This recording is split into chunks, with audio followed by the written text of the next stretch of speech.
حضرت موسیٰ علیہ السلام کا زمانہ مبارکہ ہے. ایک شخص نے اپنے کزن کو، اپنے چچا کے بیٹے کو، چچا زاد کو قتل کر دیا اور خود ہی اس کا مدعی بن کے حضرت موسیٰ کے پاس آیا کہ بتائیے جناب میرے اس بھائی کو کس نے قتل کیا ہے. حضرت موسیٰ نے ایک سادی سی بات کی. کیا فرمایا؟ وَإِذْ قَالَ مُوسَىٰ لِقَوْمِهِ إِنَّ اللَّهَ يَأْمُرُكُمْ أَن تَذْبَحُوا بَقَرَةً. حضرت موسیٰ علیہ السلام نے اپنی قوم سے کہا کہ اللہ تمہیں حکم دیتا ہے کہ ایک گائے ذبح کرو. گائے کا کچھ حصہ مقتول کو مارو، وہ خود اٹھ کے بتا دے گا مجھے کس نے قتل کیا ہے. یہ پہلا سپارہ ہے قرآن مجید کا، آپ اس کو دیکھ لیں. یہ آیت نمبر 67 سے شروع ہو رہا ہے. تو اب وہ چونکہ ذبح کرنا نہیں چاہ رہا تھا، اس کو پتا تھا کہ مجرم تو میں خود ہوں، وہ ذبح چونکہ کرنا نہیں چاہ رہا تھا تو اس سے کہا کہ مارو ایک حصہ گائے کا، اس کو تو یہ اٹھ کے بتا دے گا. تو اس نے جواب کیا دیا؟ قالوا اتتخذون ہزوا، کہنے لگا آپ میرے ساتھ مذاق کرتے ہیں، کبھی ایسا بھی ہوا ہے؟ قال اعوذ باللہ ان اکون من الجاہلین. حضرت موسیٰ علیہ السلام فرمانے لگے میں اللہ کی پناہ مانگتا ہوں میں جاہلوں میں سے ہو جاؤں. ہر وقت مذاق کرتے رہنا یہ تو جاہلوں کا طریقہ ہے. کن کا ہے؟ حضرت موسیٰ نے کہا ہے، قرآن پاک ہے.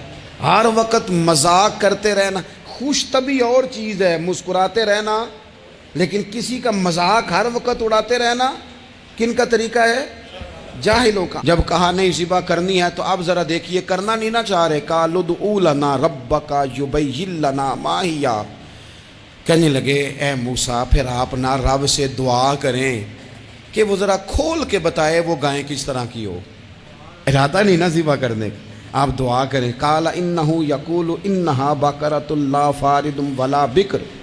فرمایا کہ رب کہتا ہے وہ گائے نہ بوڑھی ہو نہ زیادہ بچیا ہو، عوان بین ذالک، ان کے درمیان ہو، یعنی جوان گائے ہو. فافعلوا ما تؤمرون، کرو جس کا تمہیں حکم دیا جا رہا ہے. قالوا ادع لنا ربک یبین لنا ما لونھا. لو اگلی بات سن لو. کہنے لگے آپ دعا کریں رب سے کہ وہ کھول کے بتائے اس کا رنگ کس طرح کا ہو، رنگ بتائیں کس طرح کا ہو. قال انہ یقول انہا بقرۃ صفراء. فرمایا رب فرماتا ہے کہ صفراء رنگ کی ہو، یعنی گہرے زرد رنگ کی ہو. کہ رب فرماتا ہے اس طرح کی گائے ذبح کرو. فاقع لونھا تسر الناظرین، اور جب کوئی اسے دیکھے تو اسے اچھا بھی لگے، آنکھوں کو اچھی لگے وہ گائے، اس طرح کی گائیں ذبح کرو. لو اتنی باتیں بتا دی. قالوا ادع لنا ربک یبین لنا ما ہی، کہنے لگے نہیں آپ پھر دعا کریں اللہ ذرا کھول کے بتائے گائیں کس طرح کی ہو.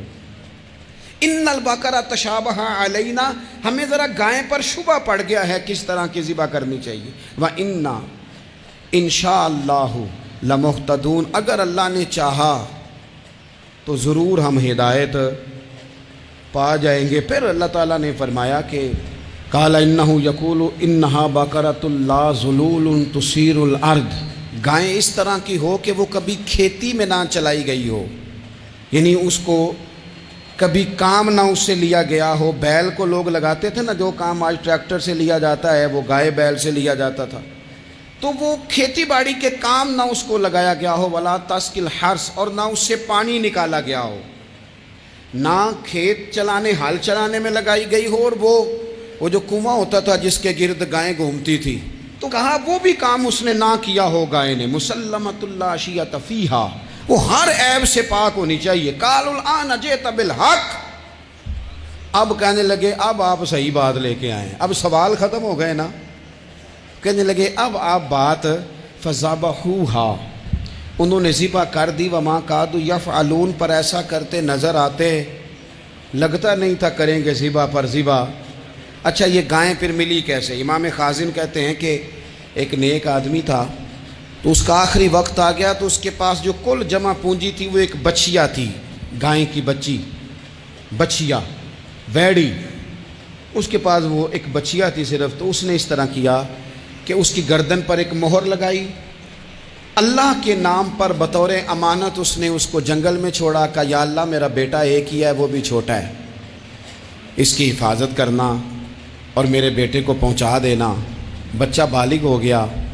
اس کی ماں نے کہا بیٹا جو امانتیں رب کے پاس رکھوائی جائیں نا ان میں خیانتیں نہیں ہوا کرتی. جا جا کے جنگل میں آواز دے تیری گائے واپس آ جائے گی۔ اس نے جا کے جنگل میں آواز دی کہ وہ جو میرے باپ نے امانت رکھوائی تھی وہ کدھر ہے؟ وہ نشان لگی ہوئی گائیں دوڑتی ہوئی اس کے پاس آئی۔ واللہ خیر الرازقین، جب رب بندوبست کرے، جب اللہ بندوبست کرے تو پھر معاملہ اور ہوتا ہے۔ وہ گائے آ گئی۔ اب اس نے کیا کیا اس نوجوان نے کہ وہ گائے گھر لایا، ماں سے آ کے کہا کہ اماں یہ تو اللہ نے فضل کر دیا۔ ماں کہنے لگی پتر حالات ہمارے خراب ہیں، منڈی میں لے جا اسے بیچ دے، لیکن سودا میری مرضی کے بغیر طے نہ کرنا۔ کس کی مرضی کے بغیر؟ کس کی؟ اماں کی مرضی۔ اور سنو یار، تھے کچھ لوگ جن کو لوگوں نے تانے بھی دیے کہ تم ماں کے پیچھے لگ گیا ہے، لوگوں نے بڑا کچھ کہا، پر جو ماں کی مرضی پہ لگیں ناکام نہیں ہوتے زندگی میں۔ یہ دیکھو ماں کی مرضی پہ لگا۔ اس کی قیمت کتنی تھی گائے کی؟ بڑی مہنگی تھی، پر 3 دینار کی تھی۔ منڈی میں لے گیا، 3 دینار اس کی قیمت لگ گئی۔ تو ماں نے کہا تھا میری مرضی کے بغیر سودا نہ کرنا۔ اب بچے تو نہیں نہ مانتے، اماں کو کیا پتا باہر بزنس کیا ہے، لین دین کیا ہے، پر ماں نے کہا تھا میری مرضی۔ بندہ دے رہا ہے اسے 3 دینار، اس نے کہا جی میں نے طے تب کرنا ہے، ڈن تب کرنا ہے، پہلے اماں سے پوچھنا ہے۔ گھر جا کے اماں سے پوچھا، اماں کہنے لگی دے دے۔ واپس آیا تو اس نے کہا کہ میں 6 دینار دیتا ہوں پر میری شرط ہے، ماں سے نہیں پوچھنا۔ اس نے کہا تو 12 بھی دے، ڈن تب بھی ہونا ہے جب اماں نے کہنا ہے۔ وہ جب اس طرح کی اس نے گفتگو کی، واپس اپنی والدہ کے پاس گئے، کہنے لگے اماں سمجھ نہیں آتی، 3 دینار کی گائیں بندہ 12 میں خریدنے کو تیار ہے، شرط لگاتا ہے کہ اماں سے نہیں پوچھنا۔ تو والدہ کہنے لگی پتر پہلے اس سے جا کے پوچھ کیا وہ ہے کون؟ یہ کوئی روحانی معاملہ ہے، کوئی غیبی مدد ہے، پوچھ۔ اس سے جا کے پوچھا تو وہ کہنے لگا میں تو فرشتہ ہوں اللہ کا، تو نے گائیں بیچنی نہیں، اس لیے کہ تیرا باپ بھی نیک ہے، تیری ماں بھی نیک ہے، رب تیرے رزق میں برکت پیدا فرمانا چاہتا ہے۔ ماں باپ نیک ہونا رزق میں برکت ہو جاتی ہے۔ ماں باپ نیک ہوں، ان کی صالحیت کا اثر پہنچتا ہے بچوں تک۔